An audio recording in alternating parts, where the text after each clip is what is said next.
ओम नमः शिवाय। शिवजी सदा सहाय। ओम नमः शिवाय। गुरुजी सदा सहाय। रुद्र संहिता प्रथम सृष्टि खंड। ऋषियों के प्रश्न के उत्तर में नारद ब्रह्मा संवाद की अवतारणा करते हुए सूची का उन्हें नारद मोह का प्रसंग सुनाना। काम विजय के गर्व से युक्त हुए नारद का शिव, ब्रह्मा तथा विष्णु के पास जाकर अपने तप का प्रभाव बताना। विश्वोद्वस्थिति लयादिषु हेतुमेकं गौरीपति विदित तत्व मनन कीर्तनम मायाक्षम विगित माया चित रूपम बोध स्वरूपम मलम हे शिवम नमामि। जो विश्व की उत्पत्ति, स्थिति और लय आदि के एकमात्र कारण है। गौरी गिरिजा कुमारी उमा के पति हैं, तत्वज्ञ हैं, जिनकी कीर्ति का कहीं अंत नहीं है, जो माया के आश्रय होकर भी उससे अत्यंत दूर हैं तथा जिनका स्वरूप अचिंत्य है। उन विमल बोध स्वरूप भगवान शिव को मैं प्रणाम करता हूँ। वंदे शिवम तम प्रकृतनादम प्रशांतमेकम पुरुषोत्तमम हे स्वामा माया कृतसनमिदम हे सृष्टवा नभो वंदनम बृहित्रास्तितो यह। मैं स्वभाव से ही उन अनादि शांत स्वरूप एकमात्र पुरुषोत्तम शिव की वंदना करता हूँ, जो अपनी माया से इस संपूर्ण विश्व की सृष्टि करके आकाश के भांति इसके भीतर और बाहर भी स्थित हैं। वंदे सनर्थम निजगूढ़ रूपम शिवम सवस्तरश्रुतिमिदं विचिष्टे जगनीत नित्यम परितो भ्रमनित यत सन्निधोए चुंबक लोहवतम।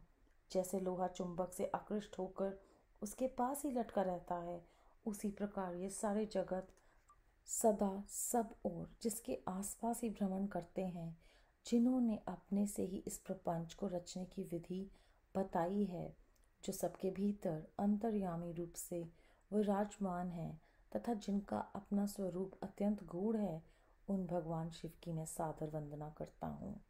व्यास जी कहते हैं, जगत के पिता भगवान शिव, जगन माता कल्याणमयी पार्वती तथा उनके पुत्र गणेश जी को नमस्कार करके हम इस पुराण का वर्णन करते हैं।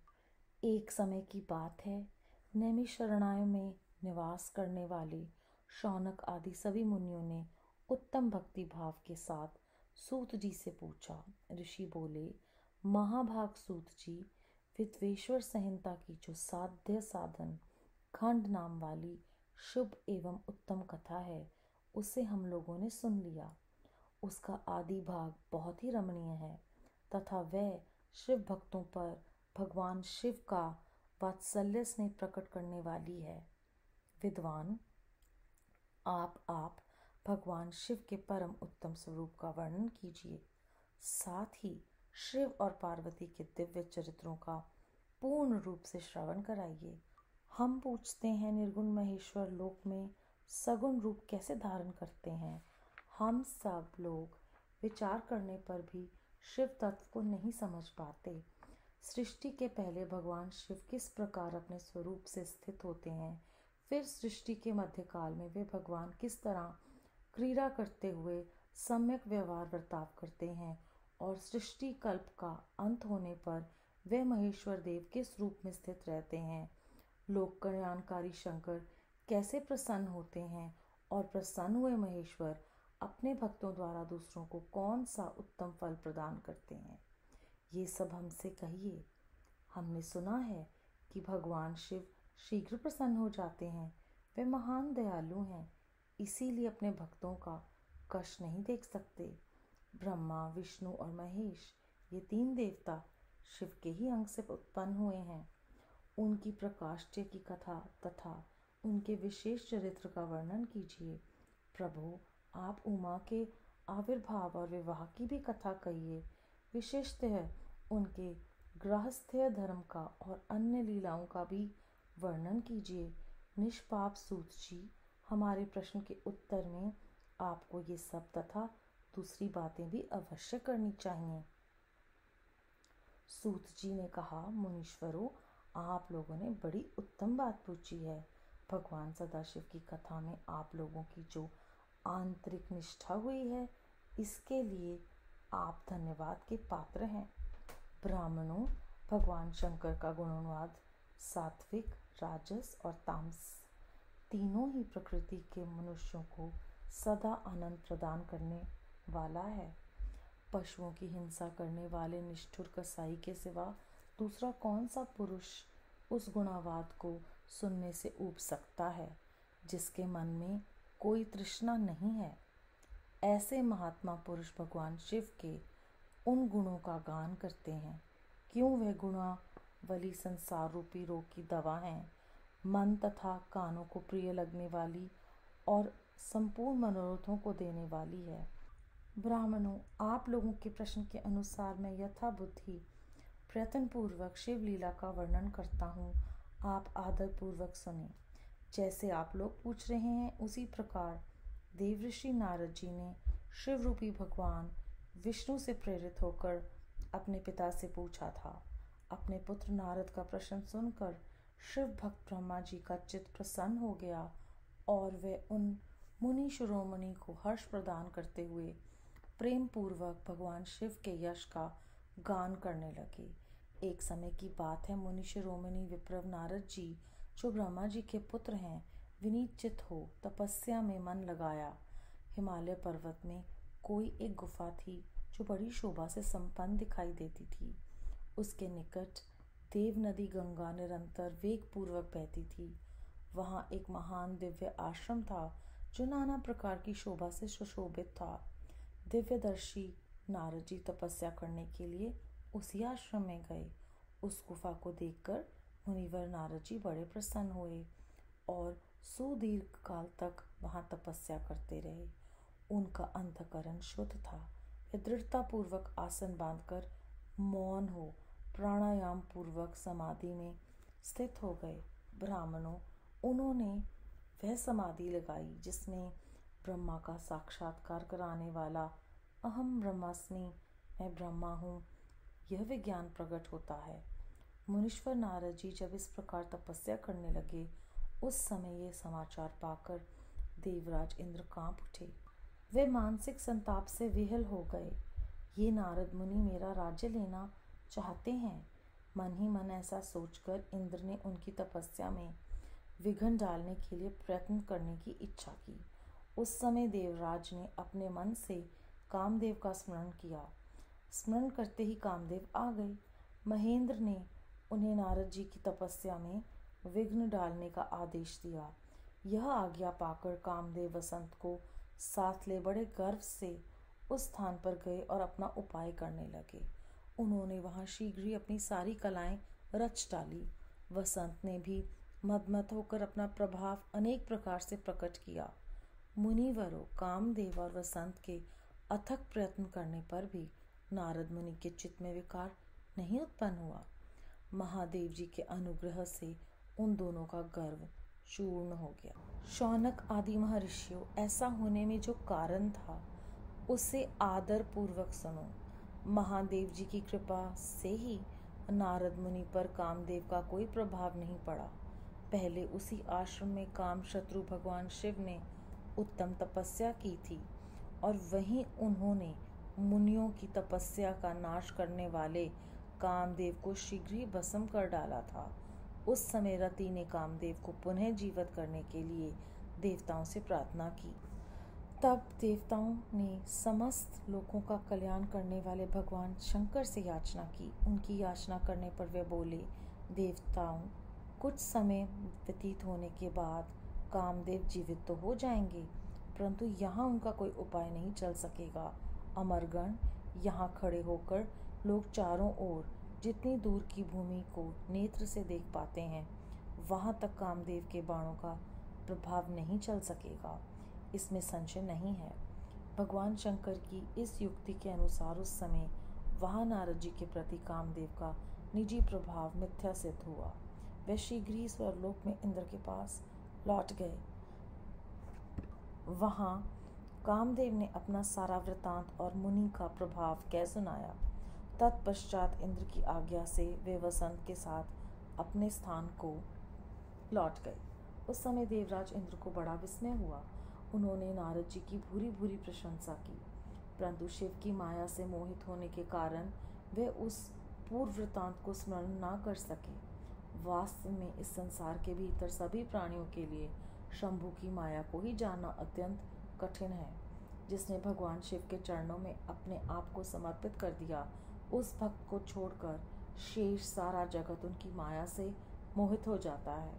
नारद जी भगवान शंकर की कृपा से वहाँ चिरकाल तक तपस्या में लगे रहे। जब उन्होंने अपनी तपस्या को पूर्ण हुई समझा, तब वे मुनि उससे विरक्त हो गए। कामदेव पर मेरी विजय हुई ऐसा मानकर उन मुनीश्वर के मन में व्यर्थ ही गर्व हो गया। भगवान शिव की माया से मोहित होने के कारण उन्हें यथार्थ बात का ज्ञान नहीं रहा। वे ये नहीं समझ सके कि कामदेव के पराजित होने में भगवान शंकर का प्रभावी कारण है। उस माया से अत्यंत मोहित हो मुनि शिरोमणि नारद अपना काम विजय संबंधी वृतांत बताने के लिए तुरंत कैलाश पर तत्पर गए। उस समय वे विजय मत से उन्मत्त हो रहे थे।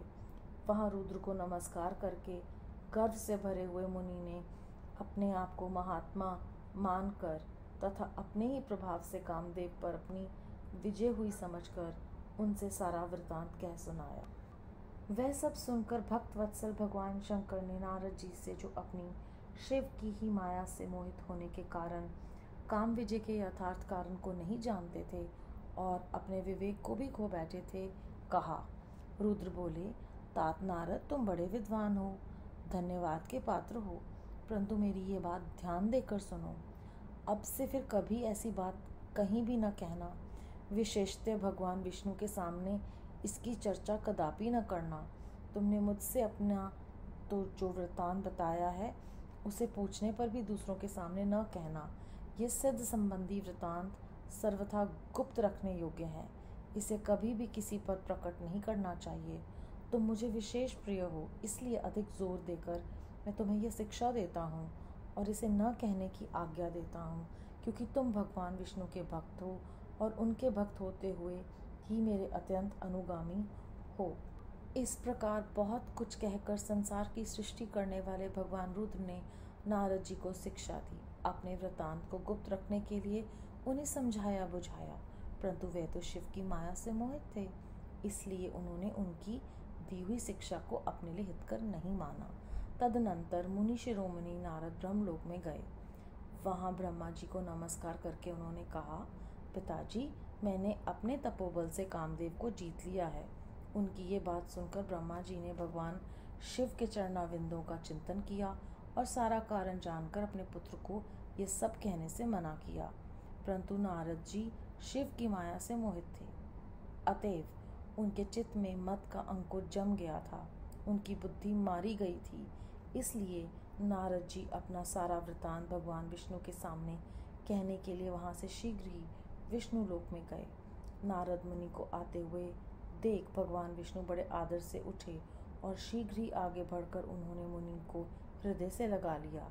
मुनि के आगमन का क्या हेतु है, इसका उन्हें पहले से ही पता था। नारद जी को अपने आसन पर बिठाकर भगवान शिव के चरणाविंदों का चिंतन करके श्री हरि ने उनसे पूछा। भगवान विष्णु बोले, तात, कहाँ से आते हो? यहाँ किस लिए तुम्हारा आगमन हुआ है? मुनि श्रेष्ठ, तुम धन्य हो, तुम्हारे शुभ आगमन से ही मैं पवित्र हो गया। भगवान विष्णु का ये वचन सुनकर गर्व से भरे हुए नारद मुनि ने मद से मोहित होकर अपना सारा वृतांत बड़े अभिमान के साथ कह सुनाया। नारद मुनि का वह अहंकार युक्त वचन सुनकर मन ही मन भगवान विष्णु ने उनकी काम विजय के यथार्थ कारण को पूर्ण रूप से जान लिया। तत्पश्चात श्री विष्णु बोले, मुनि श्रेष्ठ, तुम धन्य हो, तपस्या के तो भंडार ही हो, तुम्हारा हृदय भी बड़ा उदार है। मुने, जिसके भीतर भक्ति, ज्ञान और वैराग्य नहीं होते, उसी के मन में समस्त दुखों को देने वाला काम, मोह आदि विकार शीघ्र उत्पन्न होते हैं। तुम तो नैष्ठिक ब्रह्मचारी हो और सदा ज्ञान वैराग्य से युक्त रहते हो, फिर तुम में काम विकार कैसे आ सकता है? तुम तो जन्म से ही निर्विकार तथा शुद्ध बुद्धि वाले हो। श्री हरि की कही हुई ऐसी बहुत सी बातें सुनकर मुनि शिरोमणि नारद जोर जोर से हंसने लगे और मन ही मन भगवान को प्रणाम करके इस प्रकार बोले। नारद जी ने कहा, स्वामिन, जब मुझ पर आपकी कृपा है तब बेचारा कामदेव अपना क्या प्रभाव दिखा सकता है। ऐसा कहकर भगवान के चरणों में मस्तक झुकाकर इच्छानुसार विचरने वाले नारद मुनि वहाँ से चले गए। अध्याय 1 और 2 समाप्त। गुरु रूप संगत जी, इस अध्याय में हमने जाना है कि भगवान शिव और पार्वती जी के दिव्य चरित्र का पूर्ण रूप से श्रवण कर भी हम शिव के तत्व को नहीं समझ सकते। वे बहुत दयालु हैं। चाहे कोई किसी भी गुणवाद वाला व्यक्ति हो, राजस, सात्विक, तामस, सबको शिव पुराण के श्रवण और कथन से उनका कल्याण करते हैं वो। और जिसके मन में कोई तृष्णा नहीं है वो ही उनका गुणगान कर सकता है। शिव जी महाराज संसार रूपी रोग की दवा हैं। कानों को प्रिय लगने वाली ये कथा और संपूर्ण मनोरथों को देने वाली ये कथा उन्हीं की कृपा से हम सुन पाते हैं। नारद जी ने जब तपस्या की तो उनका अंतःकरण शुद्ध था। तो हमें प्रेरणा मिलती है कि अगर हमें उस परमात्मा को पाना है तो सबसे पहले प्रयत्न करना होगा कि हम अपना अंतःकरण शुद्ध करने का प्रयास करें और वो उन्हीं की कृपा से होगा। उसके अलावा हमें मौन होकर प्राणायाम पूर्वक समाधि में बैठना है, जैसे इस अध्याय में नारद मुनि जी बैठते हैं। उसके बाद अहम ब्रह्मस्मि ये विज्ञान तक उनको प्राप्त हुआ जब उन्होंने ये सब जो मूल सिद्धांत हैं कि हमें अपना अंतःकरण साफ करना है, मौन होना है और प्राणायाम से अपने एकाग्रता को लाना है और हमारे चित्त मन में केवल एक ही परमात्मा का जब ध्यान होगा तो उनकी कृपा से हमें ऐसी जानकारी जो हमारे लिए सर्वश्रेष्ठ हितकारी है वो परमात्मा खुद ही देंगे। उसके बाद उन्होंने यहाँ पे बताया है कि जिसने भी भगवान शिव के चरणों में अपने आप को समर्पित कर दिया वो ही माया से जीत सकता है। बाकी सारे लोग जो हैं वो उनकी रचित माया में ही फंसे रहेंगे। और वो हमें ये भी उपदेश देते हैं कि हमें जो एक्स्ट्रा ब्लेसिंग्स मिलती हैं उन्हें हमें गुप्त रखना है। यहाँ पर उन्होंने हमें ये बताया है कि सब कुछ किया परमात्मा भगवान की कृपा से जो भी हमें मिलता है वो उन्हीं का किया हुआ है। लेकिन नारद जी जैसे उनकी माया से मोहित होकर ये सोचते हैं कि सब कुछ उन्होंने किया। तो यहाँ पर दो पहलू निकल कर आते हैं कि जो ईर्ष्या है वो किसी के अंदर भी आ सकती है। यहाँ पे इंद्र जी के अंदर ईर्ष्या आई कि शायद नारद मुनि जी मेरा राज्य लेना चाहते हैं। तो हमें एक सूक्ष्म रूप से ईर्ष्या पर विजय पानी है। जब उन्होंने प्रयास किया कि वो कामदेव जी के द्वारा नारद जी को वहाँ से अपनी भक्ति से हटाएं तो वो नहीं कर पाए। तो एक तो ये हमें यहाँ पर प्रेरणा मिलती है। दूसरी प्रेरणा जब हम गुरु जी से जुड़े हैं तब से हम जानते हैं कि गुरु साहब हमें हर बार एक बात के लिए 3 बार रोकते हैं, उसके बाद हम अपने किए हुए कर्म को खुद ही भुगतेंगे। यहाँ पे पहले रुद्र समझाते हैं कि तुम तो बहुत विद्वान हो लेकिन तुम्हें ये जो भी तुम्हें एक्सपीरियंस हुआ है इसको किसी को नहीं बताना। उसके बाद ब्रह्मा जी उनको रोकते हैं कि ये तुम्हारा ही एक कृपा है भगवान की तुम पर, तुम्हें इसको सबको जाहिर नहीं करना। उसके बाद विष्णु जी के पास वो जब जाते हैं तो वहाँ पर वो फिर से बोल देते हैं। तो यहाँ पर हमें ये समझाया जाता है कि जो भी हमारी इस तरह की भगवान की हम पर कृपा है वो सिर्फ हमारे लिए है। वो हमें अहंकारवश दूसरों के साथ नहीं बांटनी, क्योंकि इस अध्याय में यही सबसे बड़ा सार है कि उनकी दी हुई कृपा, उन्हीं की कृपा समझनी चाहिए हमें। करण करावनहार वो हैं, हमारे बस में कुछ नहीं। लेकिन ये हमें तभी समझ में आएगा जब हम उन्हीं का ध्यान करेंगे, अन्यथा हम माया और अहंकार में, इसी जो उनकी लीला है उसी में फंसे रह जाएंगे और उनको पाकर भी नहीं पाएंगे। ओम नमः शिवाय। शिवजी सदा सहाय। ओम नमः शिवाय। गुरु जी सदा सहाय। बेअंत बेअंत शुक्राना गुरु जी।